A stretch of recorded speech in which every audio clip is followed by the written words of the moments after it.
Hello, mobsters, and welcome back to episode 15 of Mental Mix. Today I have a very special guest. Hi guys. Natalia, Frey, my best friend, and we're going to be talking about body image and how it's affected through social media. I know I've already talked about this with my episode about body image already, but this one is just kind of to talk about how we compare ourselves to social media. Yeah. So have you found yourself comparing to social media pretty frequently? Like, is this something you struggle with a lot? Because you wanted to talk about it.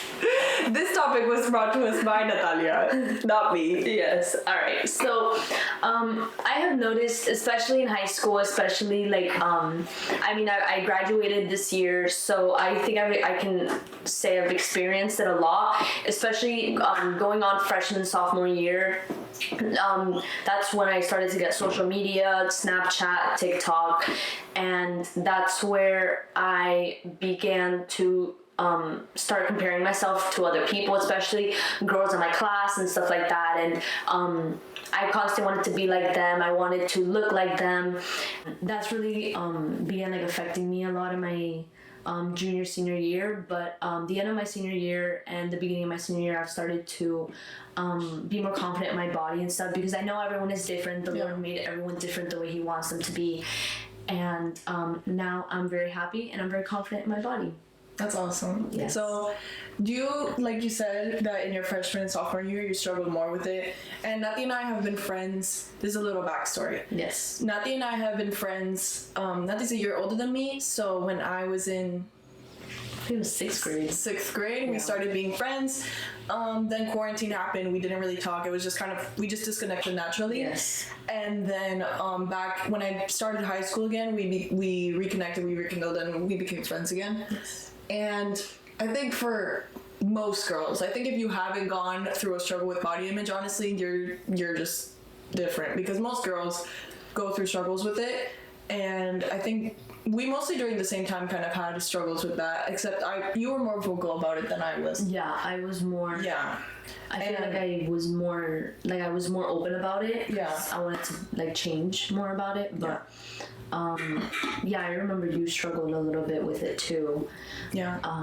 During you were probably 15 and 16, I was 14 and 15, but during that time it's really important, especially when you're a freshman and sophomore going into high school, and not just on social media, this is kind of off track, but also when you go to school and in person, you see these girls, but they're 4 years older than you. You still have a lot of growing to do, and you're comparing yourself already from such a young age. And that's just so hurtful. Because I remember when we were underclassmen, I would always compare myself to the seniors and be oh my God. But then I look back at it now when I'm about to be a senior, and I'm I'm going to be 18, and I was not even 15 years old going into high school. That's not healthy to look like that at that age. I feel like something else that also affected us was COVID. So we were online for a good year and a half for a while. And then you're constantly bombarded. One day you're in school and you're in front of all these people, all these girls, and you're just why did I not look like that? Why do I not fit that need? Or why do all of that stuff? You just start questioning yourself, because you really had no contact with people online, and now you just push yourself into school, and you're just even if you had masks, no masks. I know I would wear a mask a lot because I didn't my acne was just insane, and I just didn't want anyone to see it. And when it was time to finally take off the mask, I didn't want to. I thought it was so ugly. I was so self-conscious for a while, and I feel like those masks, that whole idea of COVID, it caused a lot of that for us now. But now you look at yourself and you're and now you're proud in your own body.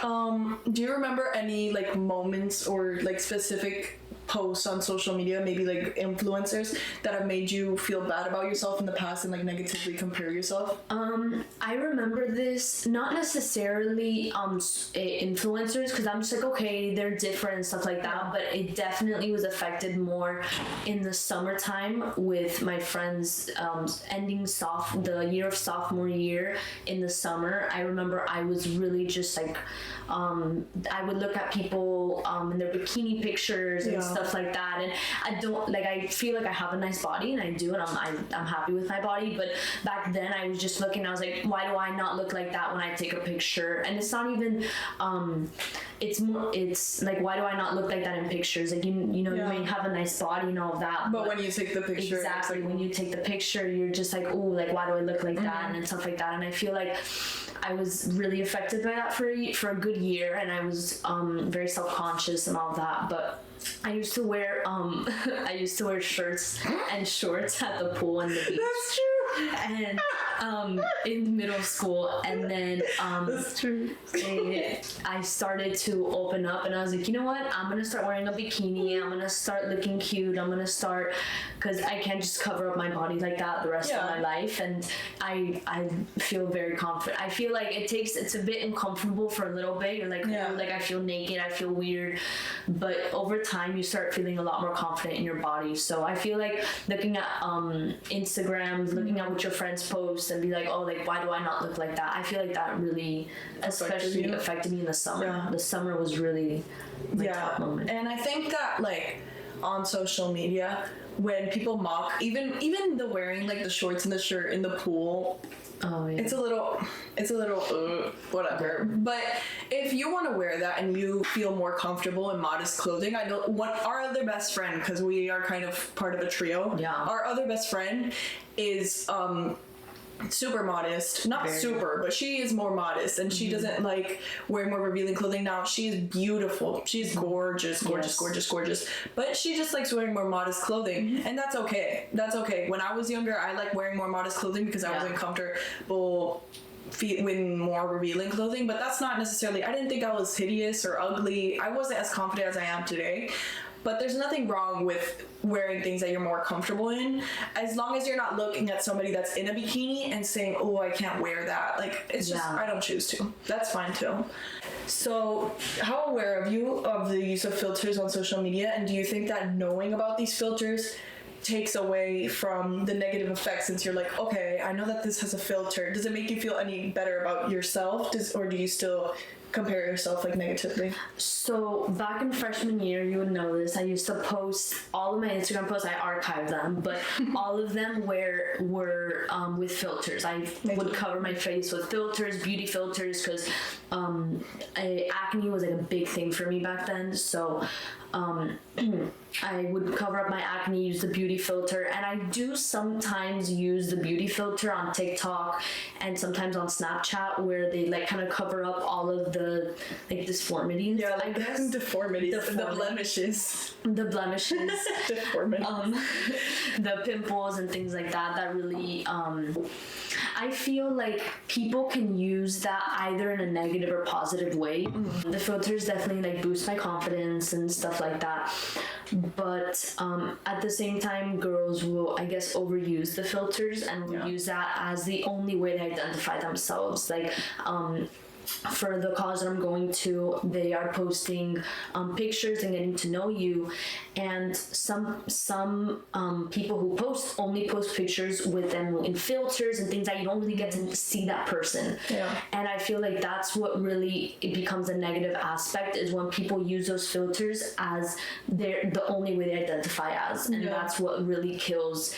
Because I bet you they're a gorgeous person, but the filter covers it up. I don't really get to know that person. But you don't see like exactly. They're the biggest, you know. So I feel like there's a positive and a negative way that it can be used. So it depends how they use it. Yeah, like if you use a filter just to blur your blemishes, even though it's good, it gives you confidence, like, you're also not doing well to a person that has acne. They're seeing that and they say, ooh, my acne is a bad thing, my acne is something ugly. You know, people are still pretty even though they have acne. That's not something necessarily that's bad.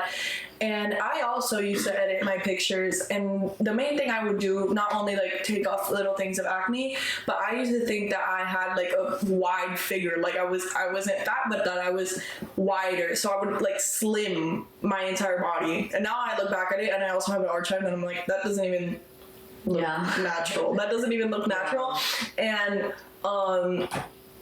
like, there's no reason to be doing that, because all you're doing, you're hurting yourself, because you're putting yourself into this category where I'm ugly, I'm too big, I'm too small, I'm too fat, I'm too frail. So in that, and then you're also damaging the people that look like you, and they're saying, why can't I find more bodies on social media that look like mine? Why is mine classified as ugly? Yeah. So, do you think that influencers on social media and celebrities like have an obligation to promote their natural body? Because there are some people that are like bodybuilders who have an unrealistic body, and that's basically that's their job, is to have this unrealistic body. So in my opinion, like for them it's okay because that's what they're doing. But do you think celebrities or influencers, like maybe, I don't know, like Alex Earl or some fit model or something, have an obligation to not use filters, or can they promote their lifestyle? Okay, so I was actually gonna bring this up with the last question you said, but then I knew that this was so Alex Earl, you brought up Alex Earl. So I remember I was just scrolling on the For You page, and I was a big fan. I still am. I love her, and I would look and I was like, wow, like everything is so perfect. Like, and one time a video came up on our For You page of her with no filter, no makeup, just plain her. Oh yeah, and she has she was like, guys, this isn't really who I am. I do use the beauty filter. This is who I really am.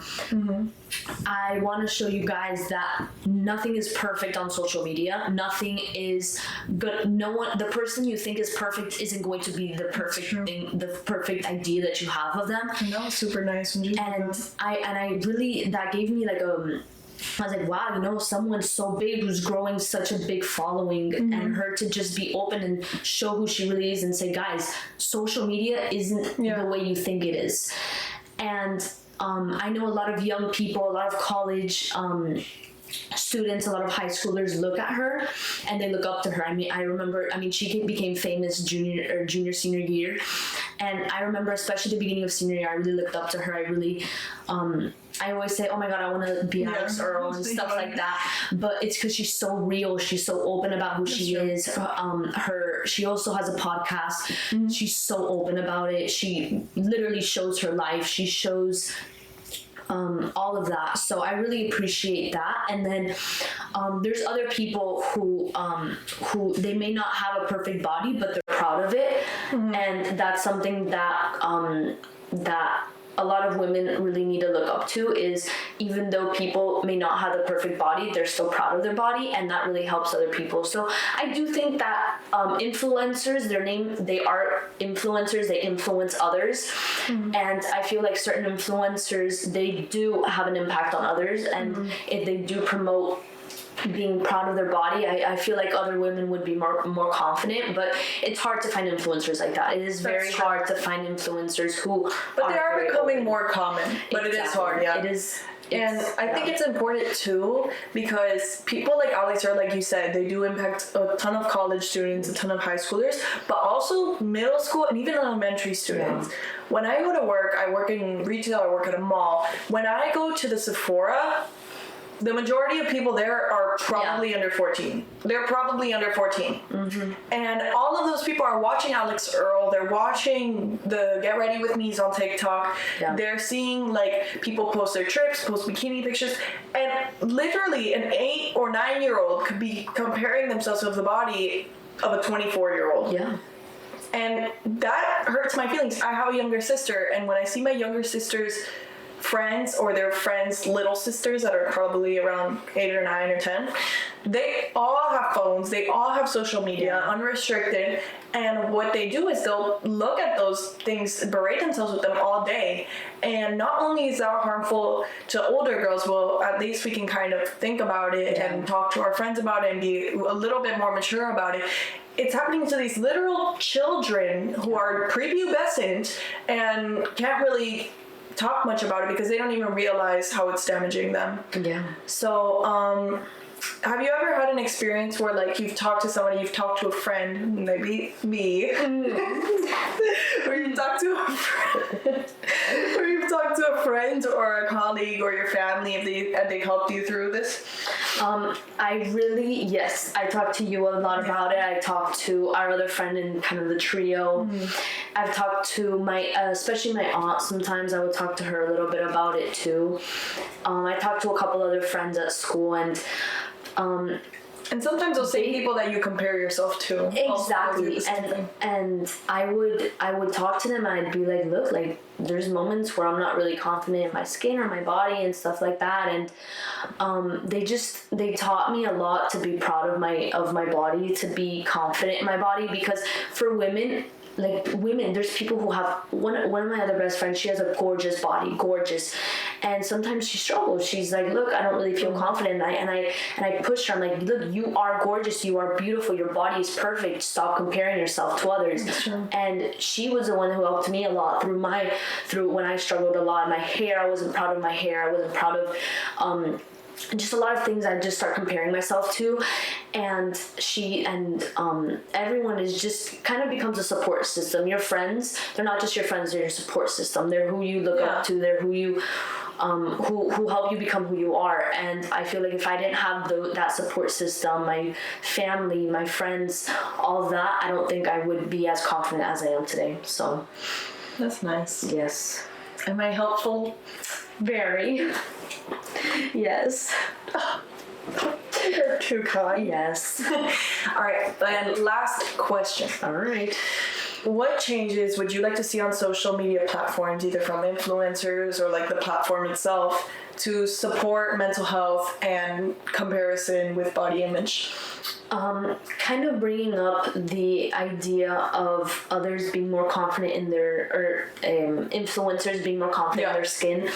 I really feel like, I don't want to say like an organization, but maybe like a group of people to kind of come together, because they do a lot of different organizations on TikTok, things like that, like what's it called, like sponsorships and stuff like that. And I feel like they should have a corporation or a group of people to kind of talk to, bring in a large group of large influencers, boys and girls, not just girls, but boys too, and kind of show influencers and kind of teach them how to be more open about their body and things like that, because what they post on social media affects others online. Influencers, obviously, if you're an influencer of something, maybe, I don't know, fishing, you're a fishing influencer, maybe you're not going to talk about body image, you know, not everybody is obligated to talk about it. Yeah. But definitely I feel like if you're somebody like Alex, or if you're somebody that's posting like lifestyle kind of content, and you're posting that you're at the gym and you're posing in all pictures, maybe encourage other influencers or you yourself, like, don't pose as much, don't post as many filtered things. If you know that a large demographic of the people that follow you are young women or young men, if you're a male influencer. So like, be real, like, be yourself, be confident, and help others become confident with you. Because also it's like, people's lives change because of TikTok, like change with not just yourself, change with others, change with your viewers, change all of that. And as an influencer, like, being an influencer is a job. Yeah. And when you're at your job, you have to know how to cater to your audience. If you're in a service job, if you're in a retail job like me, Natalia used to work in the food industry, you have to learn how to cater to your demographic. And when you're an influencer, this, I feel like, is the only job where people, and I don't mean to bash them, but you need to learn how to do them well, because if you keep damaging people, that's going to create a toxic cycle where they're going to keep coming back and comparing themselves, Instead, we can make it positive, where they see it, they feel better about themselves, and maybe they feel encouraged to post something similar, or not even post, but just dress in a certain way and feel more comfortable in their real lives. Yeah. So, yeah. I hope you guys have enjoyed this episode with my best friend. Natalia. I had a lot of fun, guys. Thank you for having me on your podcast. I loved it. I was kind of nervous when I started, but it really is something that is meaningful to me, the whole idea of body image. So I'm glad I was able to share with you guys some of my ideas. Yeah. Hopefully this guest chair, because I'm still in my chair, this guest chair won't stay empty very long. Yes. Although Natalie was a very, very good guest, a very honorable guest. We'll see who can live up to it. Yeah. I don't know. You guys let me know what you think. A little bit. Yeah. Let me know what you guys think. Message Mental Mix Podcast on Instagram, and we do have a bunch of exciting things coming up with potential merch. Yes, I have been hearing a lot about it. So can't say anything more. Gotta keep you guys on a cliffhanger. Let me know what you guys want. We're thinking of... Actually, I'm not going to tell you guys. I'm not going to tell you guys. But stay tuned on Instagram for merch. Yes. All right. Bye, guys. Bye.